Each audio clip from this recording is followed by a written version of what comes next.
Baru saja Presiden memimpin rapat internal kabinet yang dihadiri oleh 19 Menteri, Strip Panglima TNI, Strip Jaksa Agung, Strip Kapolri, dan Kepala Lembaga Negara terkait yang membicarakan tentang follow up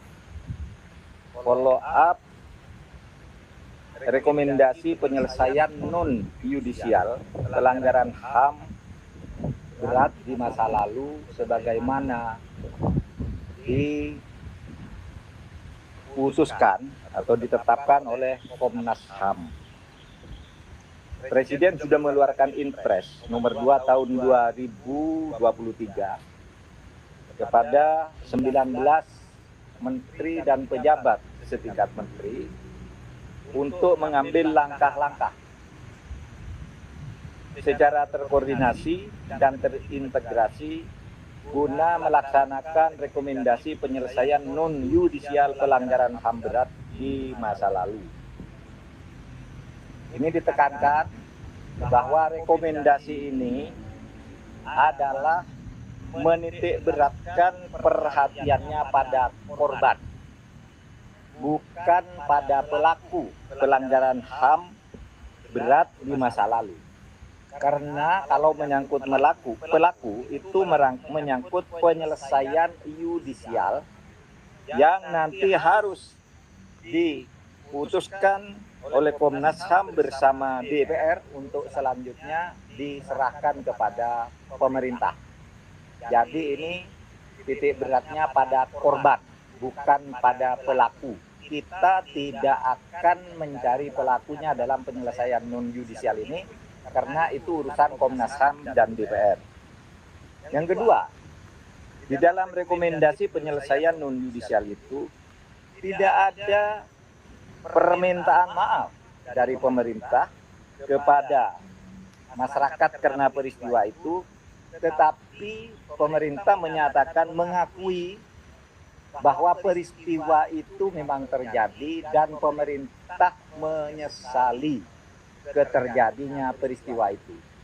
Jadi tidak ada permintaan maaf dan tidak ada perubahan status hukum terhadap peristiwa-peristiwa masa lalu, yaitu misalnya TAP MPRS nomor 25 tahun 66 tetap itu berlaku sebagai ketetapan yang tidak diubah.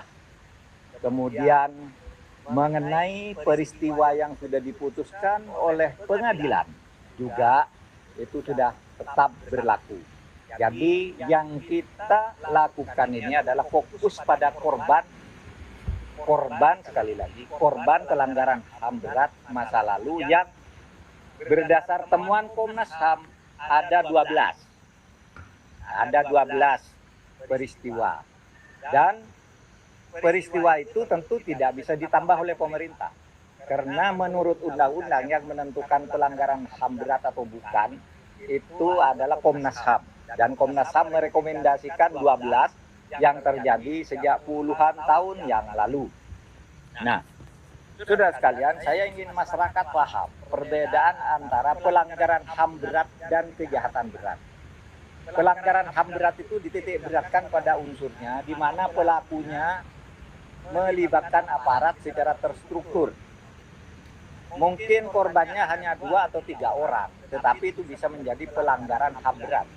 Tetapi kalau pelakunya itu sipil terhadap sipil lainnya, meskipun korbannya ratusan, seperti peristiwa bom Bali dan sebagainya, itu bukan pelanggaran HAM berat tapi kejahatan berat. Gitu. Ini istilah hukum supaya dimengerti, karena ada orang yang mengatakan tidak ada lagi pelanggaran HAM beratnya. Memang tidak ada, yang ada kejahatan berat itu banyak, kriminal itu banyak.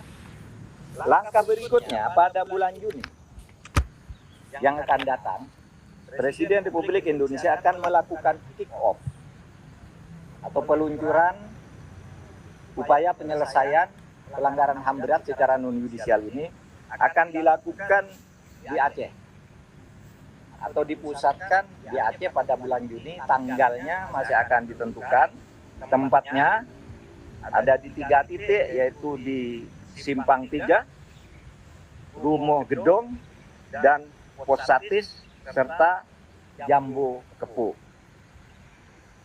Data sudah ada sumbernya, nanti akan di cross check lagi. Bentuk yang akan diluncurkan sebagai bentuk penyelesaian di dalam kick off itu mungkin bentuknya adalah taman belajar atau living park tentang hak asasi. Ini semua masih akan dibicarakan dalam waktu dekat. Nah, saya kira ini pengumuman dari pemerintah pada saat ini, dan 19 pejabat setingkat menteri dan kepala lembaga ini akan segera melakukan langkah-langkah koordinasi pencepatan.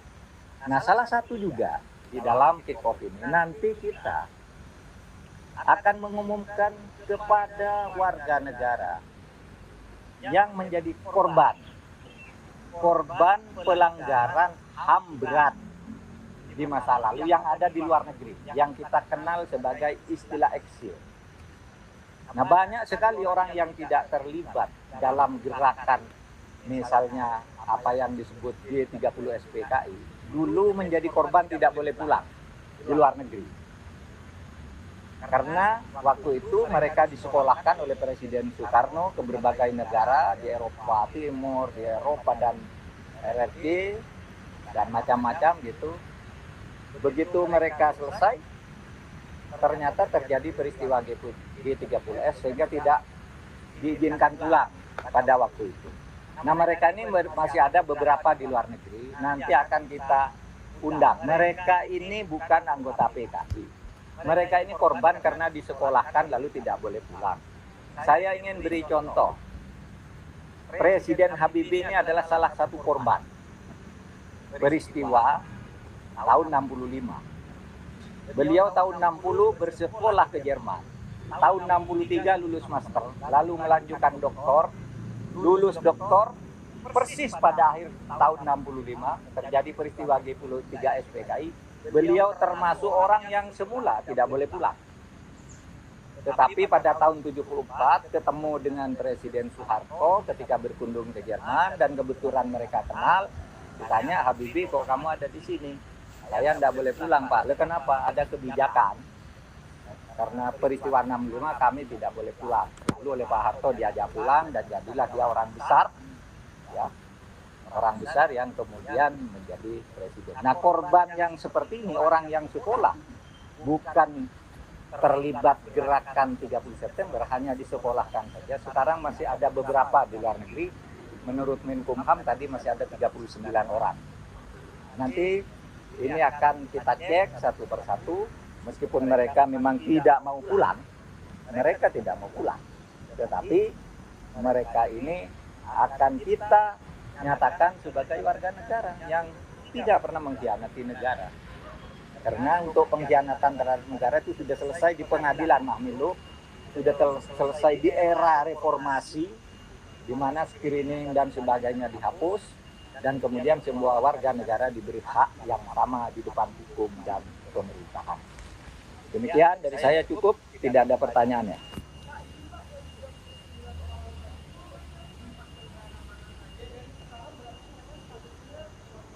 Ya, warga negara asing ada di Rusia, ada di Praha, ada di Kroasia, ada di berbagai negara, ada di Belanda. Ini tersebar-sebar. Mereka umumnya sebenarnya udah ditawari pulang dulu waktu zaman Presiden Gus Dur, kemudian Presiden SBY, Presiden Megawati, sudah difasilitasi, tapi mereka sudah tidak punya keluarga di sini, asetnya sudah habis, mereka sudah kawin-mawin di sana. Ada yang jadi profesor di sebuah universitas di Rusia, karena mereka dia tidak boleh pulang. Tetapi mereka ini hanya ingin dinyatakan mereka bukan mengkhianat, mereka belajar, disekolahkan secara resmi oleh negara. Itu yang disebut orang-orang eksil karena peristiwa tahun 60. Oke, makasih.